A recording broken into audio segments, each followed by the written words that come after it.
Wagwan, comment ça va la communauté internet? C'est Yes Indeed pour l'art du trading. On se retrouve cette semaine pour faire le bilan de la semaine 51. Là, on est à 2 semaines de finir l'année et on a un gros calendrier économique cette semaine qui va nous donner tout le tempo de la semaine. Donc ici, comme tu peux le voir, il est bien garni et on va étudier ça. Alors lundi, à l'heure où je tourne cette vidéo, on a Unprecedented Manufacturing Index aujourd'hui, donc c'est pas trop une grosse annonce, c'est pas très important. Mais le lendemain, on rentre dans les hostilités et là, on a ADP Weekly Employment Change. Et comme tu peux le voir, c'est en tentative, ça veut dire qu'on n'est pas sûr d'avoir les annonces économiques. Comme tu peux le voir, tentative égale publication incertaine à cause des effets du shutdown qu'on a eu récemment. Donc ça, on n'est pas sûr de l'avoir cette annonce-là, mais à partir de 8h30, là, ça va commencer à être chaud. On a non-farm employment change, on a les earnings, on a unemployment rate, on a les retail sales, donc tout ça, c'est très important.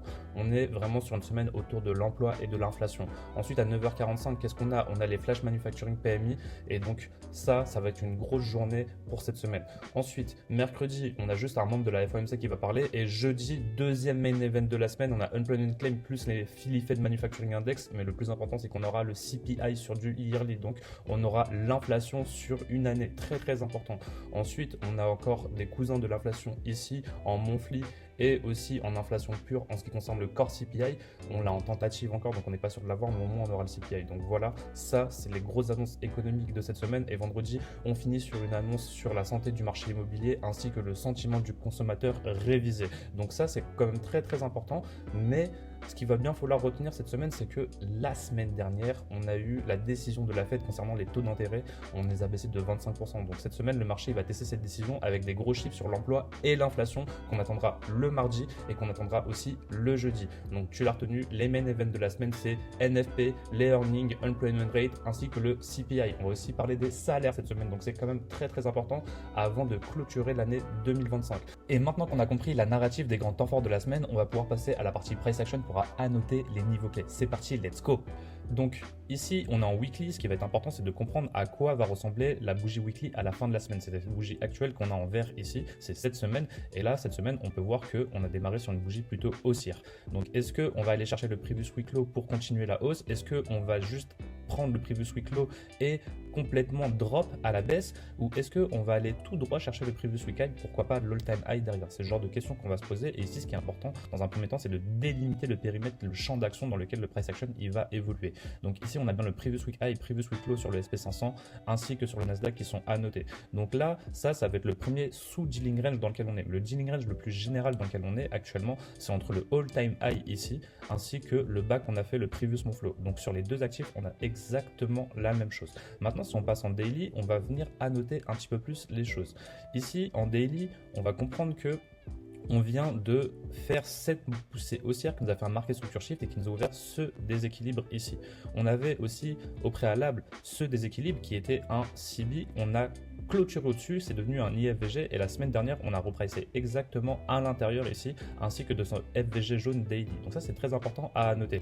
Et ici sur le Nasdaq, la petite différence qu'on a, c'est que on est venu reclôturer en dessous de ce niveau et en dessous de ce niveau ici. Donc cet IFVG, il a été réinversé ici sur le Nasdaq, mais c'est pas grave parce qu'on est venu repricer ce déséquilibre ici en jaune. Et on a encore ce déséquilibre qui est resté ouvert ici. Donc si on a un mouvement baissier qui peut se faire sur le Nasdaq, ça va être de venir repricer ça en passant par le previous week low. Donc tu l'auras compris, ici ce niveau, il va m'intéresser. Les 25 118, le previous week low, ainsi que ce déséquilibre daily, ils vont venir m'intéresser dans le cas où on a un mouvement baissier qui se crée cette semaine, pourquoi pas pour faire une manipulation. Donc ici, on a les 25 061 ainsi que les 24 948. Ce périmètre ici, il va être très intéressant. Et là, comme tu peux le voir sur le Nasdaq, le previous move high, il n'a pas été pris, alors que sur le SP500, il a été pris. Et c'est ça qui nous a donné ce mouvement de retracement. C'est à partir du moment où on a pris ce previous move high ici et qu'on est venu ici dans cet ancien volume balance sur le SP500, qu'on a eu ce retracement la semaine dernière, vraiment le vendredi, parce qu'on était plutôt sur une semaine de consolidation. Ceci étant dit, maintenant, nous, on va se concentrer un petit peu sur le Nasdaq. Et ici, qu'est-ce qu'on pourrait avoir? On pourrait avoir un prix qui viendrait chercher ce bas ici et par la suite, il viendrait chercher previous week high.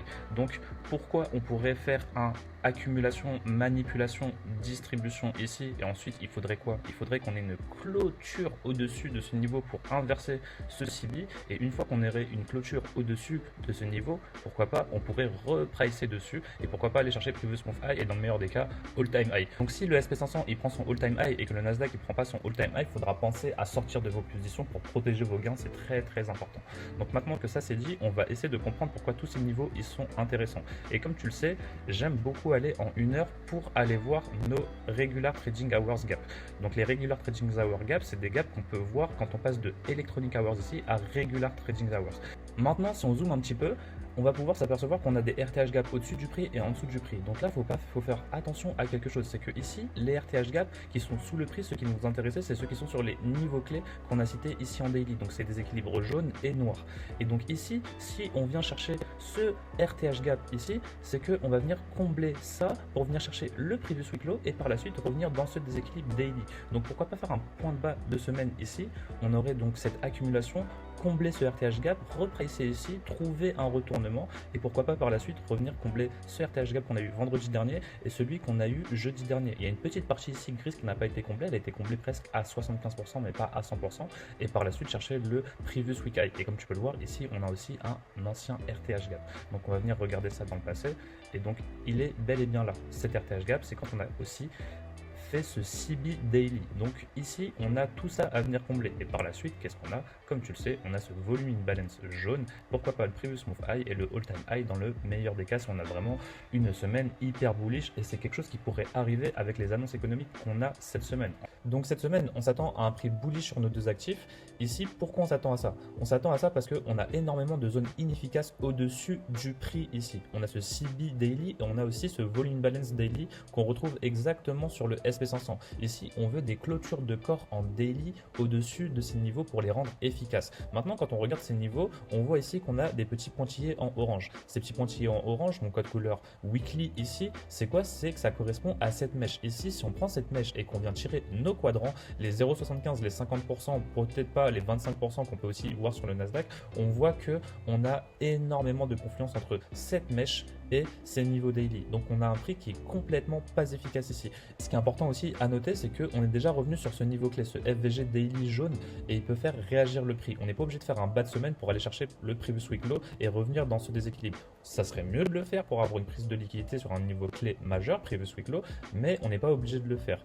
Donc ça, c'est important à notifier. Et qu'est-ce qui peut nous mettre la puce aussi à l'oreille sur ça, c'est que ici, on est venu chercher déjà une liquidité sous ce niveau clé. Alors que quand on regarde ce même point sur le SP500, on voit qu'on a une belle divergence. Ici, le Nasdaq est venu chercher ce point bas, le SP500 ne l'a pas fait. Qu'est-ce que ça veut dire? On a une divergence. Et après une divergence sur un niveau clé, on peut s'attendre à quoi? Un retournement dans le sens du biais, donc bullish. Donc cette semaine, je suis sell to buy, mais si c'est un buy directement, j'irai me placer en position d'achat.